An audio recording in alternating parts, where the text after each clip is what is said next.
Yes. And yeah, that's the last session, guys, as you know. And I really want to just send you off on a good note, on a good, on a good note on how you actually can move forward with everything you've learned. And before I actually move in, I just want to kind of set the stage because throughout the entire week, some of you may know me from LinkedIn because you followed me. Some of you may know nothing about me, right? And I've been in your shoes myself. I was a PhD at Karolinska Institute here in Sweden, in Stockholm.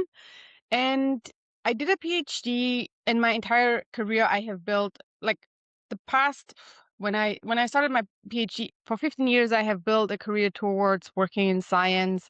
I always wanted to be, a chemist. When I was young, I wanted to work in a lab. And I realized while doing my PhD that, something didn't feel quite right. Being in the lab, I felt quite isolated, and I realized I think this may not be the path that I want to continue. And it took a lot of courage to admit that, because you prepare for something for such a long time and all of a sudden you realize, oh, maybe I actually do want something else. And I also would encourage you, allow yourself to develop and evolve really in that journey, because this is really what it is about. And I grew up in a small town in Germany, like 500 people living there, and very traditional German family from the Southwest. And it was very much like, learn something that will always be needed. So I was like, okay, pharma, scientist, lab. And also it was very much like the role models that I had, they were like, you start something today and you're just going to continue in the same direction. And I think really being in 2026, where we are right now, I think this has changed a lot. And I have found myself sometimes being stuck in that mindset, where I was like, I'm on this track. This is what I should continue. I can't do anything else because it would be a waste of time. I can tell you, people have asked me now that I'm this entrepreneur. Isn't it strange that you leave your skills and your PhD behind? Wasn't that a waste of time? And I absolutely don't think it was, because I use these skills on a daily basis. I may not necessarily use my subject matter expertise. But really, as I realized, coming back to my story, I didn't want to continue in academia. I was like, okay, I need to do something else, right? And I was always like, I'm a bit of a control freak, and Angela knows that. So I was like, this can't be like accident of what I'm going to do next. So I was like, I need to find out what I can actually do. So a bit selfishly, I started co-organize career sessions for PhD students and postdocs at Karolinska Institute, where we invited people that actually make the transition. And guys, this was like one of the most illuminating things ever. And that's why I also definitely wanted to organize this careers week for you guys, because for me, listening to people who have made the transition, understanding the wide variety of careers that you can pursue after PhD it was such a game changer. I felt so empowered on what my PhD actually has brought me and where it can bring me in the future. And really, as I went on my own kind of like reflective journey, I found my own path. And it was a very long journey of 2 years, talking to a lot of people. And I will talk about this a little bit more in my coming slides, but eventually transitioning into becoming an entrepreneur. And while this may seem very different from doing a PhD, it actually is not, because I think a lot of people in this room can relate to when I say, when you do a PhD, you have to wear all these many different hats. It's the exact same thing running a startup. So there's so many parallels and so many skills that I directly applied from my PhD in building this company. And I also want to say, I don't think I would have had the courage to build a company if I didn't do a PhD, because my PhD taught me one thing: you can do anything if you put your mind to it. So very important learning for me. So that eventually led me, through, it took some time. I met Angela on LinkedIn, and I told this story before. But really, it led me to co-found this company with Angela, where we really have the mission to empower PhDs in their career choices and show them how they can actually make the transition in teaching very practical things that actually come from the hiring rooms that are going to open doors for them. I am the CEO, but I really am the Chief Inspiration Officer of AlmaMe. This is what I love doing, and it's really what fulfills me. Being here with you guys today, having this last session on inspiring you how you can move forward from here is, what I live for. So, yeah. And I want to start with something. I have seen a lot of PhDs working with PhDs for more than 4 years. I think we sometimes have this picture of there is the PhD and then there is a career, right? And somehow these two parts are a little bit disconnected. I do my PhD and then I think what I'm going to do next. And really what I want to encourage you, we all do a PhD, whether we want to stay in academia or not, to build a successful career. We educate ourselves to build on these skills and do something that is meaningful and fulfilling. And really what I hope you're going to leave this session with today is that these two things are absolutely no two separate things, but it's one thing. So start wherever you are in your PhD to think of doing this PhD as something that is building skills for your future career, whether it will be inside of academia or outside of academia, rather than just thinking of it as another degree or a thesis to be finished. Yeah, so this is my little animation here. And, a PhD, I want to think of a PhD as a driver's license, and a PhD can take you in many different directions. And one very obvious direction that we all know is the postdoc direction, right? But I also want to tell you that this driver license enables you to go on any street you want, really. And once you realize that there are all these other different roads, it can actually feel really exciting. And you can even feel like, wow, I'm really looking forward to making that transition into industry or into a non-academic role, because there is this entire world outside. And just as an example here, when you look at these people here on a slide, they all have a very similar background, like I do. I have a PhD in immunology or in medicine. And they have done similar things, but you can already appreciate they went into completely different directions, right? One person became an equity research analyst, analyzing whether companies should invest or not because they understand clinical data reports. Or some person became a scientist in industry, so you can still keep doing bench science if this is what you love to do. Another person became a program officer in a patient organization, is an NGO. And then we had here, some second and Louisa moving into McKinsey, becoming a management consultant. So really, if you think of your PhD as something that enables you to work in so many different places. And why this is also important, and I know you guys are already here in this Careers Week, so since it's highly focused on leaving academia, the reality also is, and I think this is something academia often doesn't communicate well enough, is that at the end of the day, it's a numbers game and there are not enough places for everyone to stay. And I am totally aware that a lot of you guys are leaving voluntarily, but there are also many people we have worked with, they left because they literally ran out of funding. They wanted to be academics. But the reality of actually making an academic career is really, really narrow. So I would actually just encourage you to be open to what comes next, and also not whatever your environment may excuse me, whatever your environment may tell you about leaving academia.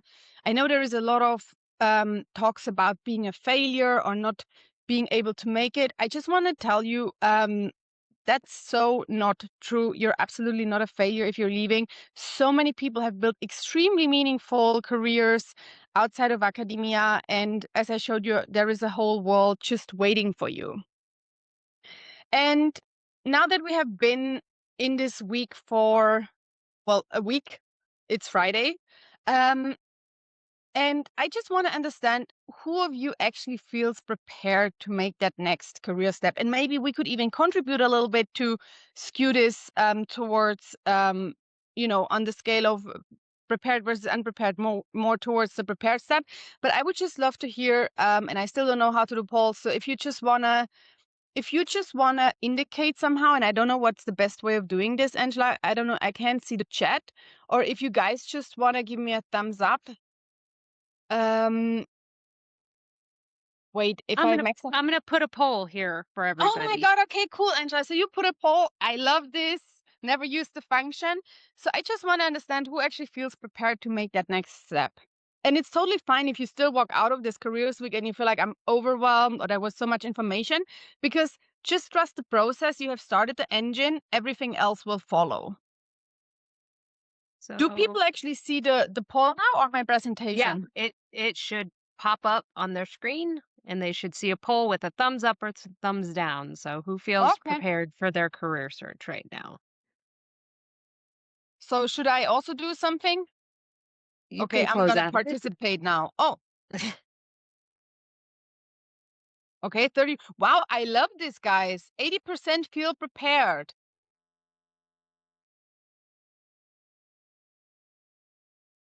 84. Okay. Okay. I mean, that's a pretty amazing number. I wonder if there is some sort of selection bias in the group because you guys are already here. So you probably already did some, you're here, you showed up for yourself, you spent the time with us because you wanted to know what's out there. So I really love to see the number because, no matter how we got to the 80%, I absolutely love this. Okay, maybe I can just put it down. If you want, you can still actually click. So no matter if you said you feel prepared or you don't feel prepared, I want to share something with you. And it's a little bit based on my own experience, but I also think it contains a lot of universal truth. So what I have learned in my own transition and working with, lots of PhDs, often finding a fulfilling career is not so much of a decision than a process. And why I'm telling you this is because a lot of PhDs, they wait until the end of their, the last day of their PhD until they think about their next step. And often it can be really difficult to understand and make that decision. Oh, I want to move into industry and I want to work in this position. So it's actually often more a process where you have to understand, okay, what are my values? Maybe what are my skills? And also, how do all of these things ultimately align with market demands? So for most people, making that transition and knowing where to go next is not a single decision, but it's more of a process where you may need to, talk to other people, or where you may need to just do a lot more self-reflection than just saying, this is what I want to do. And oh yeah, and actually here it is. So you can ask yourself actually questions like, what are the skills that you have, right? What do you like and what values do you have? And when PhD students sometimes say to me, but I don't really have time to do all of that stuff during my PhD, I always encourage them and say, when you're in your PhD or in your postdoc, just pay attention also to the things that energize you, the things that put you in a flow state. When I was at this point where I didn't really know what to do, because I worked towards becoming a scientist all my life, I started really just listening to what's happening to me and when I felt in my flow. So working in the lab felt very isolating for me, which was a clear sign that this wasn't something I wanted to do all my life. But I also listened to what actually did feel more, in aligned with me. And as you have heard, all of these four scientists said they're sitting in meetings all day, every day. But for me, meetings, I like meetings. And I realized I like meetings. I liked to have these coffee chats with people when we met at the coffee machine. This is what felt fulfilling and meaningful to me. And I started reflecting on what it is. And it's because I love brainstorming. I like to connect the dots. I like to problem solve with people, but I didn't actually enjoy the isolated work in the lab. So this is one very easy way for you also to see, and maybe get a hint in which direction you want to go in the future. And if you think about, what are actually the skills that I got, and how can I actually think about, the future and the different positions, I would actually also again encourage you to ask yourself a couple of questions. And I actually talked about this a little bit before, but what are the tasks that I did enjoy the most? Because while we called PhD students, which I think is a very misleading term, but this is a discussion for another I really believe we all do so many different things in our PhD and we wear so many different hats. So you actually can pay attention to the different things. Do you maybe like to design the graphics? Do you like writing? Or do you maybe, enjoy the actual lab work? Do you enjoy the analysis part of the PhD? All of these are parts of the PhD, and just look what feels more like giving you energy rather than draining energy. I have a lot of things. I didn't like writing, which is actually really interesting because I never liked academic writing, but I do love writing on LinkedIn. So there is, for example, a difference. We both call it writing, but it's a different type of writing, and one I enjoy and one I don't. So pay attention to what are the things that you would want to have in your daily life, and what are the things that you don't want in your daily life. And sometimes for many people, I have realized it's easier to start with what they don't want rather than with what they want. Whatever works for you, go with it. And then actually, honestly, where do you want to be short and long term? Because leaving academia is for many of us often also more of a decision of wanting to have more stability, because it would actually help us to, become more maybe, well, we can discuss stable positions in industry. That would be another topic for another careers week. How stable is industry really? We always talk about it, but at least it gives you definitely a higher degree of freedom to move around, because within academia you have few positions. You actually you go where the position is, right? And as you think about your skills and the skills you have when you go and you start reflecting. And if you have been in the resume session, you of course have seen this already. But I want to encourage you to think of your PhD not as an output of publications. And we have heard this several times throughout the Careers Week. Publications are not the currency in industry. Publications don't really matter. And I know it's really heartbreaking and hard to hear from many. I do want to say, if you move into certain positions, for example, like R&D positions in pharma, sometimes they do actually say high impact publications, can be an advantage. So there may be a small number of positions where it's actually relevant, but I can tell you in 99% of the position in industry, they will not.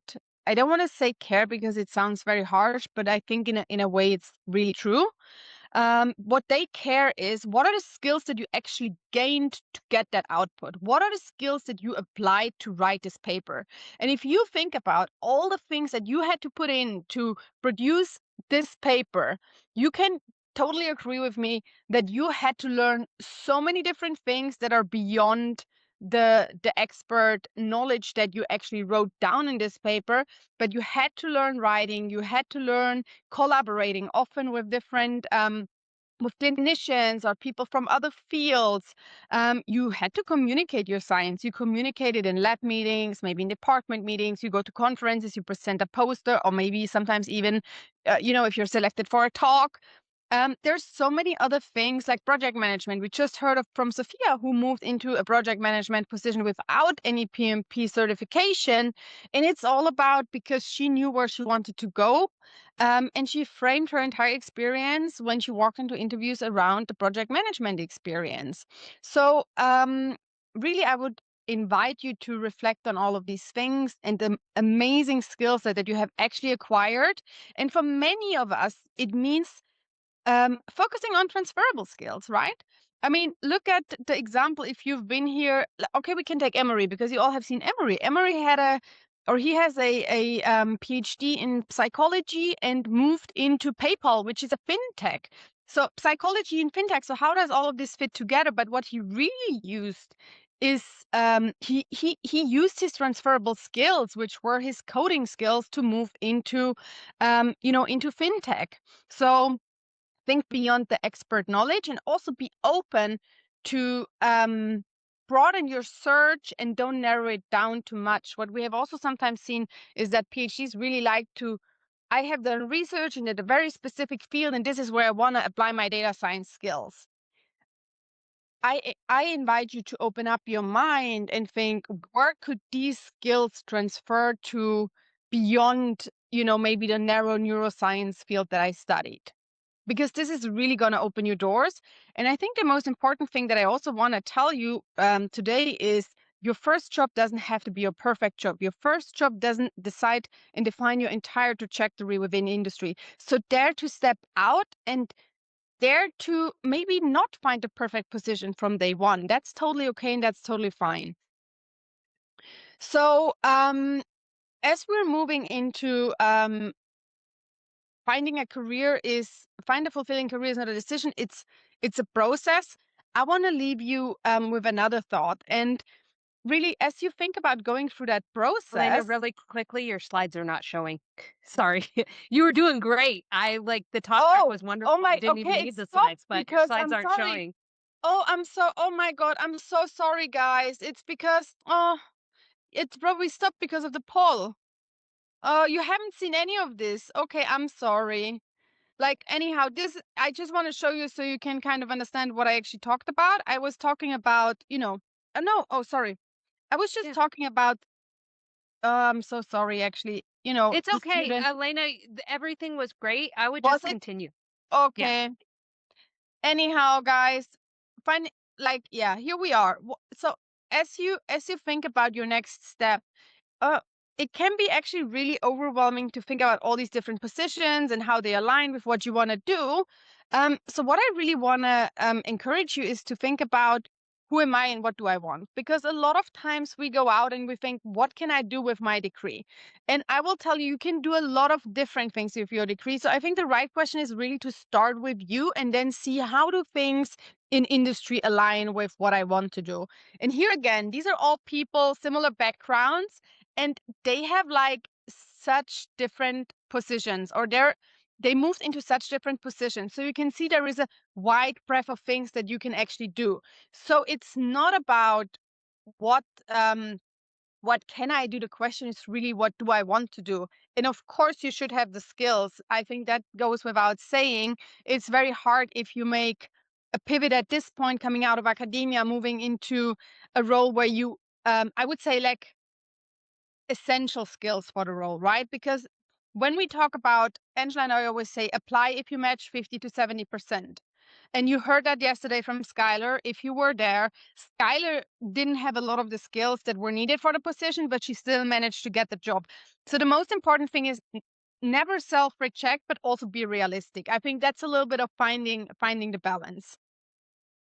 And yeah, so the last piece, it's not the last piece, it's actually the third piece of giving you inspiration, is like, the decision, in order to help you to find or make the decision, or the right decision, is really to understand, what does it actually mean to work in all of these roles? Because a title, as we have also heard, titles are really titles are not standardized in industry. So one title in one company could mean this responsibility, and in another company it could have a little, I wouldn't say entirely different responsibility. I guess there are some core skills, but it's the title itself necessarily doesn't always tell you what the responsibility of the role is. So what I would really encourage you, go out and speak to people. So really, we didn't have any time to talk about, or did we talk about informational interviews? I think we may have done, and I think it came up in some topics. Go out and speak to other people. Reach out to people who have made the transition and start, hey, I would love to learn more about what it means to work in that role. How did you make the transition, right? So you hear these stories, and you also get to understand, oh, working in this role would actually mean doing X, Y, Z. Do I think I would enjoy that? So there is a lot of insight that you can actually gather from people who are in the industry. I don't think you will get any better insider insight. As you speak to people, and also as Emily said, remember, these are individual experiences. Do apply your critical thinking, because sometimes a person may have not a greatest experience in a company, but that might not be reflect the entire, company culture, for example. So one way of how you could also figure more things out about a company, in particular, to maybe get a more balanced view, you could go to Glassdoor, where they, for example, write reviews. Here again, take it with a grain of salt. I think people are generally more motivated to write negative reviews than they do when they're actually happy at a place. But talk to people, try to gather as much information as possible.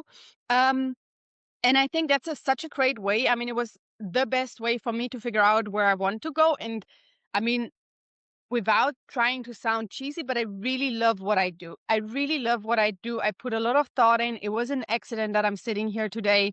I really created this role that I always dreamed to be in. I go out, I speak a lot, I inspire a lot. I do all the things that I feel I love doing.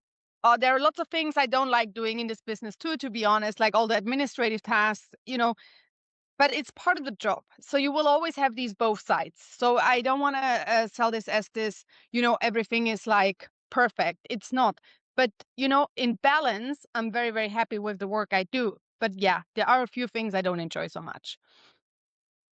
And the last piece of really finding a fulfilling career is to understand how can you actually get there? What do you need to get into that place? So let's say you talk to a lot of people, you thought, okay, I want to be a medical science liaison, or I want to be like, I want to move into finance like Emery, or yesterday, like, Amelia, who has an astrophysics PhD. The question is really how can you get there? And this how can you get there, I think this week really equipped you so well to get all of these pieces on how you actually can make the transition successfully. Because there are a few things that will really help you to make this transition more smoothly. And the first thing is, and I think this is it's probably the second most used word throughout the careers week would be for me networking. I think the first word would be actually clarity.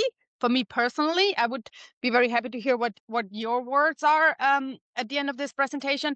But honestly, networking is so insanely important. I mean, we have learned so many positions, up to 80% are actually filled through networking. So do not underestimate that part. Online presence. We had Stacy talking about, personal branding. We had me talking about LinkedIn, and online presence can be so much more than just LinkedIn, of course. It has something, some people have their own websites, they write a blog. You can be present online in many, many different ways. And I think the important thing is to remember, and this is something that really stuck with me, is we all have a personal brand. You can like the term or not, we can call it whatever we want. We all have a personal brand. Whether you like it or not, you are somewhere visible. The question is, um, how are you actually curating what people see and feel when they find your personal brand, right? So really, and also, I hope you're not leaving this with feeling overwhelmed and thinking, oh, I need to do and fix so many things.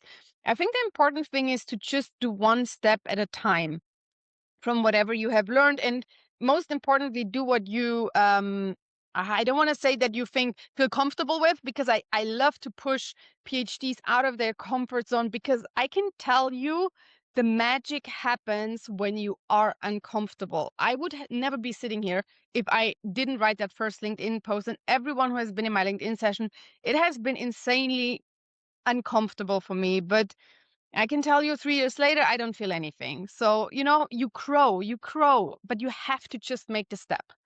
Get information, be proactive. This is like also something I can't encourage you enough. And you're all here. So I know you're good on that part, because you want to know and you want to take control of your next step.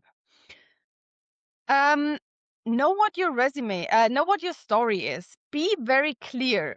Clarity, right? Coming back to what Chris said, communicating with clarity. This doesn't only go for verbal communication, it really goes for, do you have a resume or a CV that clearly communicates your story / clearly shows how your skills align with the position or the problem that I'm trying to solve? How can you come in and solve the problem that I'm looking to be solving? And last but not least, interview skills, guys. If you have a resume that opens your doors, this is really great. Interview skills, I can tell you from having worked with many PhDs in our program, it's a skill. It's really a skill, and you learn, and you, just like Andy also said, repetition, repetition, repetition. The more you do it, the better you get it. So expose yourself to these situations, but also importantly, if things don't work out, start reflecting and try to gather feedback from people who can actually give you a good sense of why, or how you could actually adjust maybe the way you present yourself. What we see in the work that we do with PhDs, what is it? And we didn't have an interview session actually, which we could have next careers week, but it's a lot what gets in the way of PhDs is that they first of all think they have to be the smartest in the room and they have to show how much they know, when in reality this is not what they're looking for in an interview. This is not an exam, this is a conversation. They assess are you a person I want to work with? And we heard that from the room before. Be conversational. Try to have a conversation. Think of this other person in front of you more of as a friend than, someone who's intimidating. Because when you start connecting with the people on the other side of the table, this is what's going to open you doors. And I know this is not the advice a lot of PhDs want to hear. But if you listen to like Sophia and like Michael, and we work with all four of them, really, I think what moved the needle is when they could start relaxing in the interview situation. This is what opened them doors, because they showed a side where they maybe were a bit vulnerable, where people could connect with them. This is super important. So especially when it comes to the interviews, I think a lot of PhDs optimize for the wrong things. But it's also because there is a lot of feedback out there where you maybe feel like, okay, I need to adjust on that. And you don't have to become smarter. You don't have to prove yourself even more. You just have to focus more on connection. And really my take home message for you, and this is what I want to leave you with. And then we will also have a few minutes for some questions, because I want to give you an opportunity to ask all the questions you wanted to ask throughout the Careers Week. Angela is really the expert when it comes to people on the other side of the hiring table. So whatever questions you may have, please feel free to pop them in the chat so we can get going with them. But I really just want to say, you are all researchers, guys. You're all researchers. Plan your career as critically as you would plan a study. You have everything it needs to succeed out in this world, to make that transition. But also don't be afraid to ask for help, right? Because the reality is, what I have learned, we can learn anything in life. But the question is, do you want to take half a year to learn, test and error, if someone has the recipe to help you out? Starting good time. Don't start at the day of your defense. Give yourself time to go through that process that I described, because it will take time. But if you have not gotten that time, also don't be afraid. Then you just move into industry and you see what comes next, and you will take the time and you will learn on the job, and you will potentially change directions, or you feel like, I want to do something else. I mean, it's sometimes just to test it. We worked with someone, she moved into a field application specialist role and realized she doesn't like it. And that's okay. You're not locked in. Just move somewhere else. And really, I can't stress it enough. And I know there are a lot of people out there, they say, oh, do I have to be on LinkedIn? Do I have to be on LinkedIn? You definitely don't have to become an influencer. I promise you this, but please make your presence known, both in person, go out, network, and also digitally. Do exist. And also, I really just want to say, think about how you exist out online. When you're on LinkedIn, every comment can be read, every post can be read. Be just the kind, good person.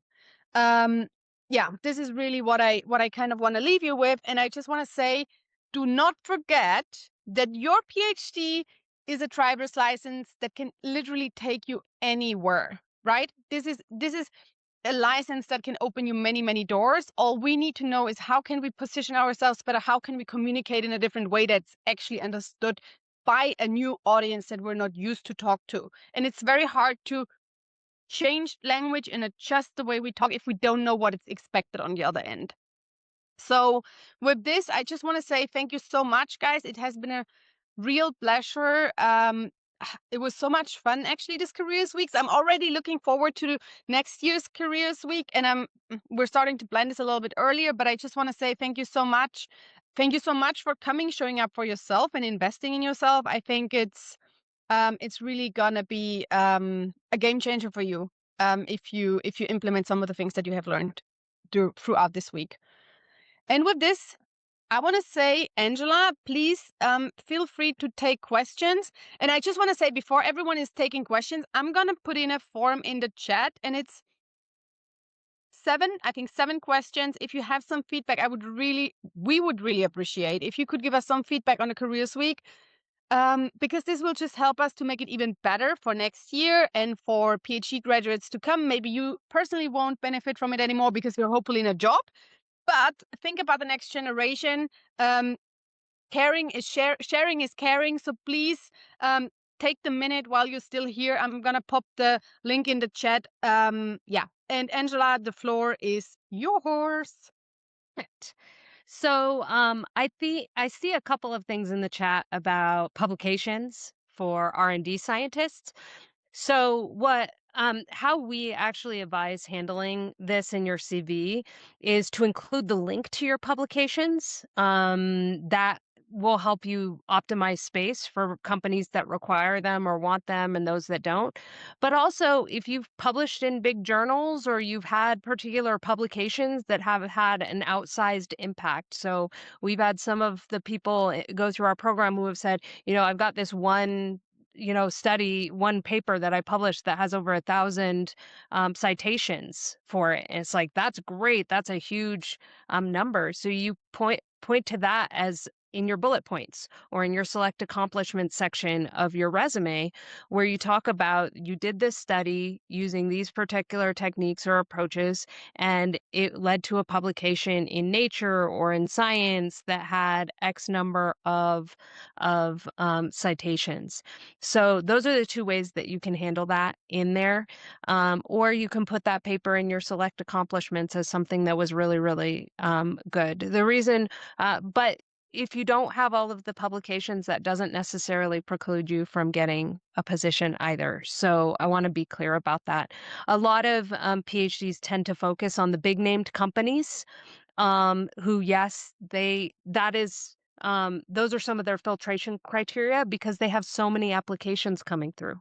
But if you're going through to smaller companies, smaller biotech, smaller research organizations, they often don't have the name recognition to pull in as highly qualified talent. So, as you heard earlier in the week, where Skylar was talking about this from a data science perspective of she knows that she's got a non-traditional career path coming out of academia later in her career, and so she understands that she's probably not going to get hired at Google and Meta and Facebook, but she does know that she is very competitive for roles at companies that you might not think of first. And so I think that's one thing to think about as you're thinking about publications, not publications, because the quality of your publications matter and the quality of where they were published matter when you get into those larger companies because they're going off of name recognition, but it's not the same for smaller companies. And so that's something to take into consideration. um, so we had another question about, can you give some more tips about interviewing? Elena, as a PhD, what would you say is kind of the outside? We've talked about, coming to the table, being authentic, being human in the interviews, but like, what would you say is one of the kind of most often missed things, just from your perspective as a PhD? What was the one of the most surprising things for you about like good interview technique? So you mean like, okay, I think coming back, coming from a PhD training, like skip the detail, no one cares, high level answers. I think for me, the emphasis on coming back with clarity, speak with clarity, not don't try to be the smartest, try to be clear, right? This I think was one of the things that I think was a bit surprising for me, but was also, I think it's a trap a lot of PhDs fall into, because what is rewarded in academia, and this is why you need to know the new audience. And I think that's why it's hard, because as PhDs, we don't know the new audience. So what do they value? Coming back to what Chris says, communication is then um, valued when the other side can, it depends. Yeah, what I'm trying to say is understand what the other side needs, because if you can speak to what they value, this will build trust. And at the end of the day, hiring is a sales process.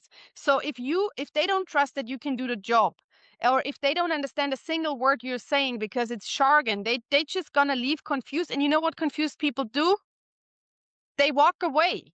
So it's the same in business. I'm learning this. If I confuse people with my offerings and they don't know what I'm selling, they will walk away. So I have to be clear. And it's the same everywhere. So I think it applies across. So that was a very Yeah. long answer and very detailed, very PhD like to how what surprised me the most. Yeah. Yeah. So I'm going to answer this question a little bit differently, and I'm going to actually um, give an example, and I'm going to ask for some audience participation here. I'm going to do this the same way that we do when we're coaching people about it. Okay. So one of the questions that PhDs fail out on is one of the first questions that gets asked in the interview process. Tell me about yourself. Okay. And a lot of PhDs will try and give everything about themselves in the first pass. So I'm going to give an example of my experience, and I'm going to ask everybody in the audience to pay attention to how I'm making you feel. Okay? Not necessarily the content of what I'm saying, but pay attention to how I'm making you feel. So I'm going to answer the tell me about yourself in the way that 99% of PhDs when they first come to us answer this question.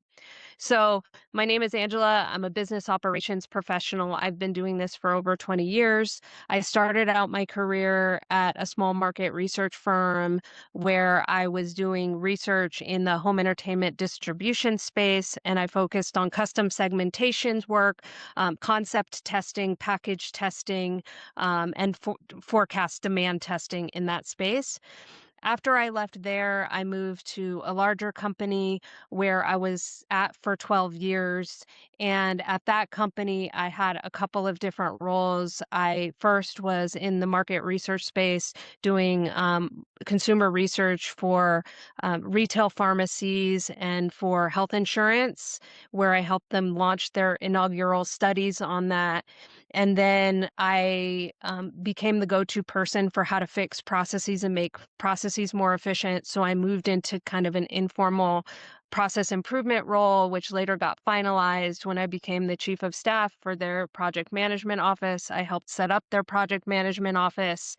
And then from there, I went to another boutique research firm where I headed up their research department and I helped them go through and reach their next stage of growth. So I applied Lean Six Sigma principles to help them improve their processes, improve their operational structures, build higher performance in their teams. And then from there, I went on to blah, blah, blah, blah, blah. Okay, so I'm going to ask a question to the chat. Like, what did you experience when I was saying that? So the description is too long and no break that allows the other person to ask questions. Seems like rambling, boredom, boring, boring, boring, boring. Got lost super soon.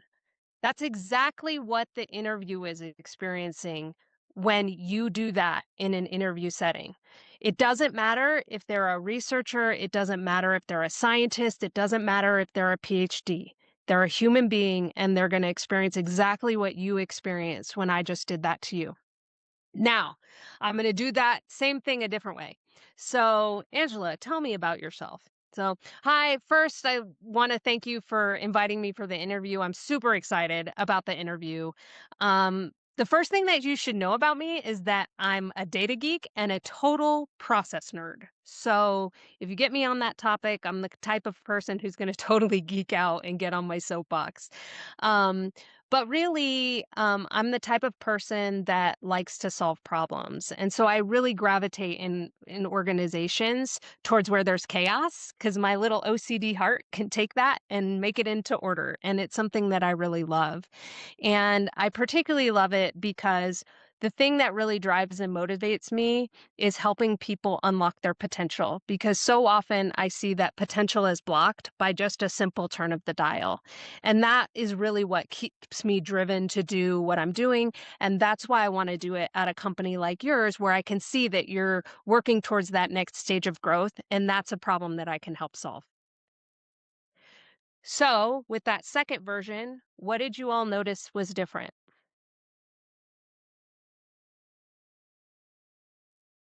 A lot more personal, approachable, and enthusiastic, more human. What will I bring there? Higher energy, um, enthusiasm. You want me to tell you more. It flowed well. It goes to what the company needs, self-awareness. So the key there is I dropped little bits of relatability into what I'm doing. And somebody said a bit cringy. I work for a lot of startups, Alexandros. So I totally hear you. In some environments, it does make people cringe, but that's who I am. So I'm not going to work in environments that don't like that enthusiasm because I'm going to get in and I'm going to be like a stick in the spokes. And so that's where that's why being kind of who you are and how you approach. I can be a bit cringe. You can ask some of the former teams where I was not in the right environment. Like, I get enthusiastic, I get excited, I geek out. Like, so that's really who I am. But the important thing is that it creates relatability in your introduction. It allows somebody to resonate with you on a human level. And that's important. And there are different cultural aspects to that. So somebody is asking, is that something that lands well in Europe too? One of the companies I worked at was based out of the UK. I used to go over there all the time. They were a UK-based company. There's a cultural aspect for sure to it, but you're not going to get anywhere if you don't come in as who you are. Because people aren't going to relate to you. And as you heard some of our speakers say, more than 50% of the time you're spending in meetings. So I don't want to sit in meetings all day with people I don't like. So how you do this, it's a simple formula. Who are you? What do you do? Why do you do it? And why do you want to do it there? 4 questions. If you can answer those questions and answer them just as a human being, not in a robotic or scripted way, the likelihood of you passing on to the next stage of interview is very high. So, anyways, Elena, you were going to say something.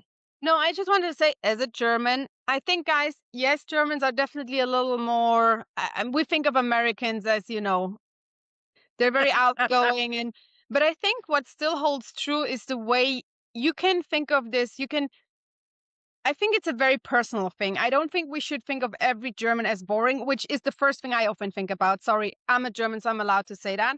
Um, it depends also a little bit in the environment that you're moving in. I think I would say there is a big Germany with 100 million people. There is big differences between companies and between people who actually are in hiring positions. But I think what universally holds true is how you want to answer the question, how you show up, how much energy you put in. This is up to you. But also what I have noticed with a lot of PhDs, they feel like they have to come across as very professional. And they need to kind of like put on a professional mask to be taken serious. But I think it's also important to realize that you should show up as your authentic self. So I think I connect with people well, and I usually show my enthusiasm, and this really transfers across different cultures. Yeah, this so sure there are. I would say Germans are definitely a bit different and than Americans, but yeah, the structure of the response I would still I think is universal. Yeah. And I think the other thing here is, there's some assumptions made about technical company, non-technical company. I've been at data and tech companies for nearly my entire career. I was working in companies that did data science before it was called data science, when we were still just calling people statisticians, right? And so this holds true. People don't want to be inundated with a bunch of technical jargon because, as you heard, even with Michael in the past conversation, every company has their own jargon.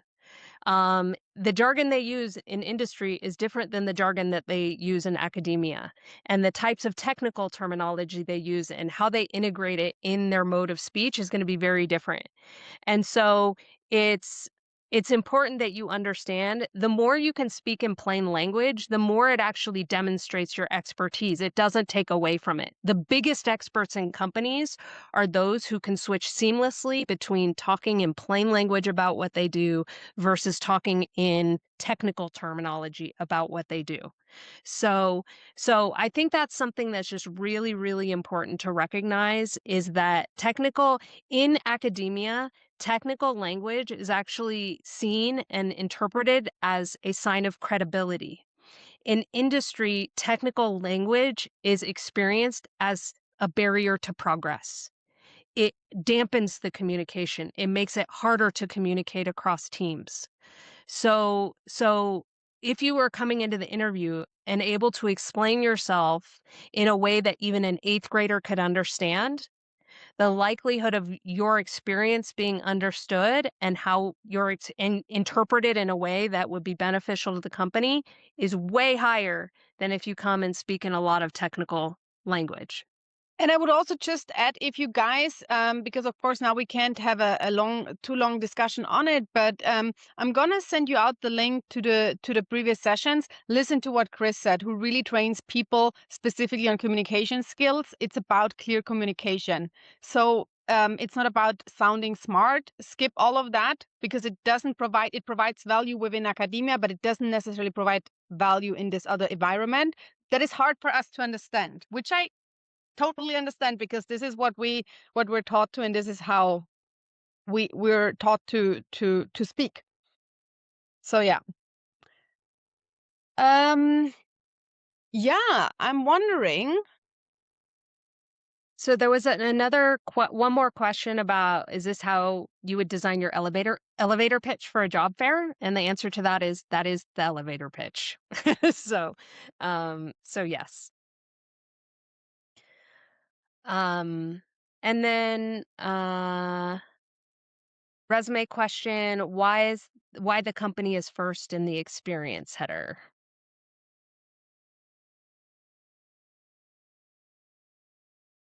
I don't know what that refers to. Um, I think it Claire, may, I don't know either, but Claire, maybe you can clarify. I think it may refer to, when you have the professional experience, you write the company name and then you write the title and then you have the short. oh yeah. Yeah. So it doesn't really matter, honestly, where it comes first. Sometimes it can be helpful to put the company first because sometimes you have multiple roles at the same company. In some resumes, you wouldn't repeat the company name, and so putting the company first and make sure that your formatting and your kind of ordering is the same throughout. In our resumes, we always put the company on every position because it parses better into the ATS systems when you do that. They have an easier time um, interpreting it, but you don't have to put it first. You can put it second if you want. The important thing is just to make sure that the role title is the one that's more prevalent visually um, than the company name, because the role title is more important than the company name. And then we have a question here, what to do when at an interview someone from the team is trying to downgrade you. Um, the best thing that you can do in that situation is stay calm and collected and constructive. Because what that shows is you have the ability, shows the ability to have a difficult conversation. So you're actually showing a skill by keeping your composure during that question or during that um, line of questioning. And it's just about continuing to answer and continuing to be constructive during the conversation. And then at the end of the interview, there's a question that you can ask to help you identify the concern so that you can address it in a pinpointed way. So you can ask, and I recommend you ask this at the end of every interview. It's a great way to get feedback. Do you have any concerns about my background, or is there anything I can clarify for you? And that gives you an opportunity to actually kind of address that more directly without debating it, without arguing with them about it. This is not a debate. It's not a defense. And so you want to just kind of be really constructive and collaborative in how you address it. Um, So then there's a question of, do we have more examples of the elevator speech for a newly graduated PhD? It's very similar. You just use your PhD experience as the baseline for your pitch. So your experience is work experience. Um, and then there's a question about, do you think doing a postdoc after the PhD helps in the transition to industry? For some, yes. And it really depends on what the nature and level of your experience was during your PhD program. So some people have a real depth of experience, a lot of things across a lot of different topics that make them kind of more employable. Some people's PhDs are more theoretical and less application based. If your PhD was more theoretical and less application, doing a postdoc can be really helpful to get the work experience to help you make that leap. Um, and then lastly, how do you reach the hiring managers? So job descriptions our job titling in industry usually follows a certain pattern. So usually it will have the title, comma, and then there will be a subject matter after that. Usually that's the name of the team or the name of the department that that role sits in. And so you're looking for somebody with a higher role in that company who has a similar subject matter after their title. So it's as simple as that. You can do that through LinkedIn. Um, And then the specifics of interviews with small startups. Whew, this one's a hard one. Most startups don't have a lot of structure to their interview process.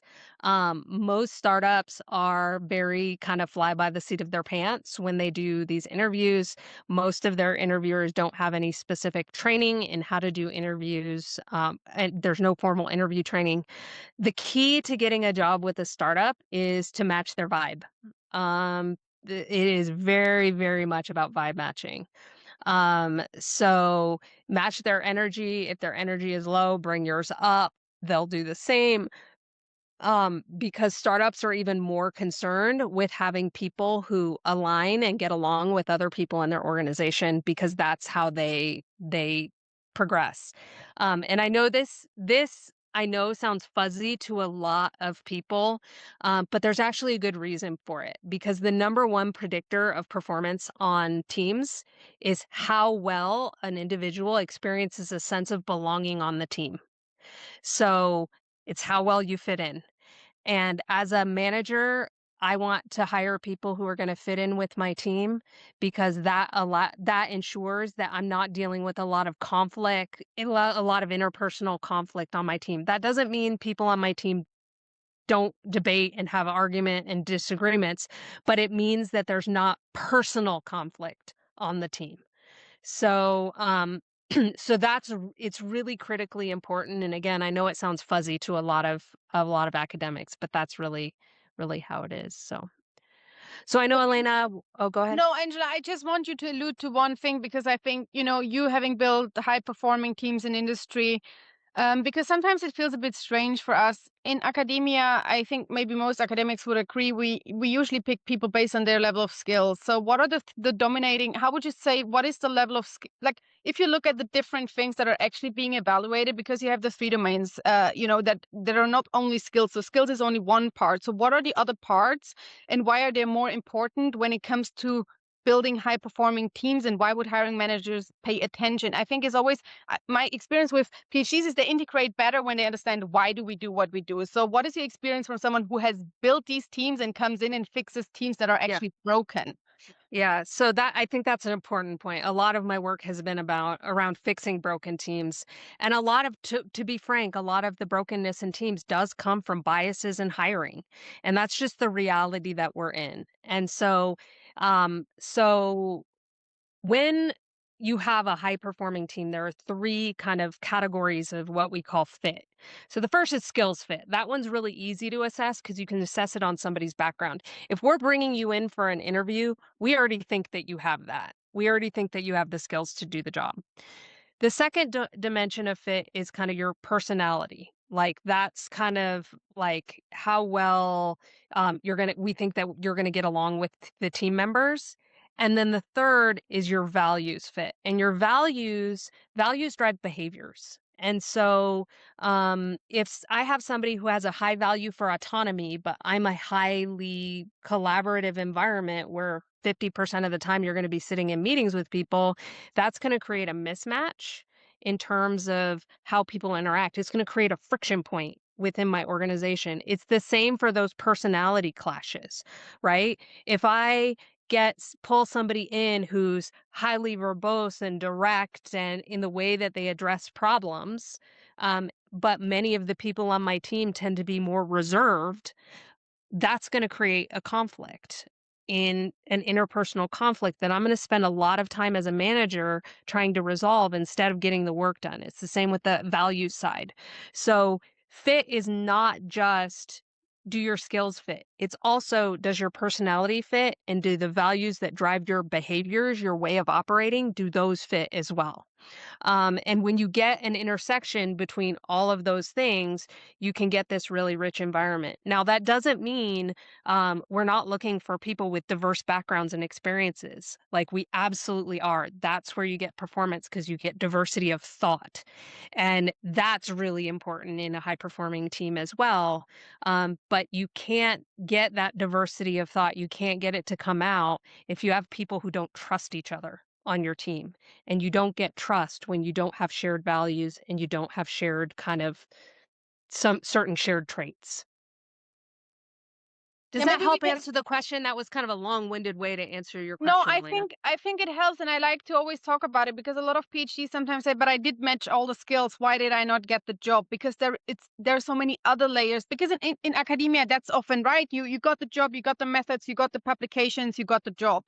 So there are few more layers in industry, and I want to explain them because it helps people to understand sometimes why why they should focus on other things like building connection in the interview, because that's what is important. Because guys, when I go and teach, I always talk about, think of a team sitting on a fence. How many people do you need to make the entire team fall?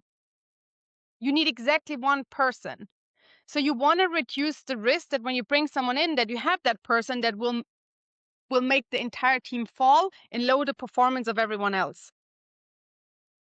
So, yeah, Yeah. and I think that's a really good way of putting it, Elena. It's one person can ruin the whole team. And, as somebody who comes in and has often been on the kind of side where I've got to fix teams, oftentimes what I see is it's one person who's causing everything to fall down and everything to be held up. And so there's a question about neurodivergent people. So as you saw with Emily, Emily mentioned that she's neurodivergent. Um, Also, Emily has the ability to kind of assess the needs around her to see like how she can adjust her approach. All good team members will adjust their approach to their fellow teammates. So, as an example, Elena and I, we are two very different people in terms of how we operate. Elena is the ideas person through and through. She is an idea machine and she tends to be less structured in what she does. That's a necessity for our team because that's the very common profile of somebody who does marketing, and Elena handles all of our marketing. This wonderful event is Elena's brainchild, right? So, but I tend to be more like I'm an introvert. These types of environments are very anxiety provoking for me. I've learned to control that. I've learned to self-manage that so that I can function in my work environment. I also tend to be somebody who's more structured. Very early on with Alma Me, I came in and my first instinct is to go structure everything. Well, guess what happened when I did that? Everything tanked. And so having that balance between team members where I know how to say, this is not my strong area, this is your strong area. And you know how to say, this is not my strong area, it's your strong area. It really can help you get through. So I've had many neurodivergent people on my team throughout the years. Neurodivergent people also have their own set of strengths that they bring to the table. Oftentimes, neurodivergent people can actually sit back and look at a situation very objectively in a way that other people on the team can't. They have a way that they're not emotionally connected to the situation in the way that they are. I actually have, these people tend to be arbitrators on the team. They tend to be the people who can bring other people together because they can maintain that objectivity, right? That's just one example of one type of neurodivergence, but that's something that is really important. So as you think of yourself as neurodivergent, think of that from a strengths-based perspective. Um, what are some strengths that you bring to the table as a neurodivergent because you have a different perspective and point of view and approach than somebody who is neurotypical?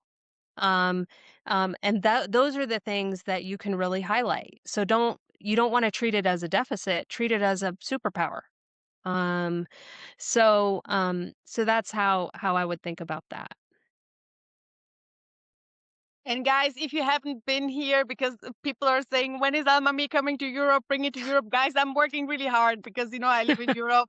And as Angela just said, teams like I think we couldn't be more different, Angela and I, to be quite frank, but we have a strong alignment in values and mission and vision. That's why we work so well together, but we're also complementary in our skill sets. However, Angela can work on her own. She loves solitude. I'm a person, I thrive when I'm with other people. So that's my motivation to bring Alma Mater to Europe so I can finally get some colleagues here. This is a very personal mission, not only to help you guys, but also to get myself some colleagues in real life, because all of them are in the US, and we're really all over the globe. So Yeah. yeah, I have So a personal incentive to do that. yeah. And in the meantime, for those of you who are not in the US, we do have a self-directed learning platform. You can see that on our website.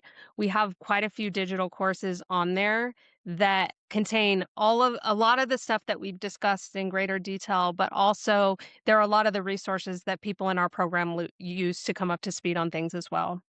So, with that, Elena, I think, are we ready to wrap up? I think we're ready to wrap up. I think we're ready to wrap up, and I think I'm also ready to start into my weekend. It has been a wild ride. Whoever has been with us the entire week has seen, this was literally like running an experiment, and that's why really doing a PhD, running this business is not so different. It was an experiment. I could account for many factors, and there were some I didn't think about. I've learned a lot. I'm gonna adjust the experiment for next year. I hope you enjoyed this week. I definitely did. Angela did too, even though it's a bit exhausting for her. I think she enjoys these events because, you guys are usually all very kind people. And yeah, so I just want to say, I hope you go and implement some things, take some action. And yeah, I hope this is not the last time we have seen each other. I hope we are going to engage on LinkedIn, or maybe you're going to listen to our podcast, or in whatever way you're going to keep engaging with us. It was a real pleasure working with you all. And yeah, I just want to say thank you. All right. Take care, everybody. Take care.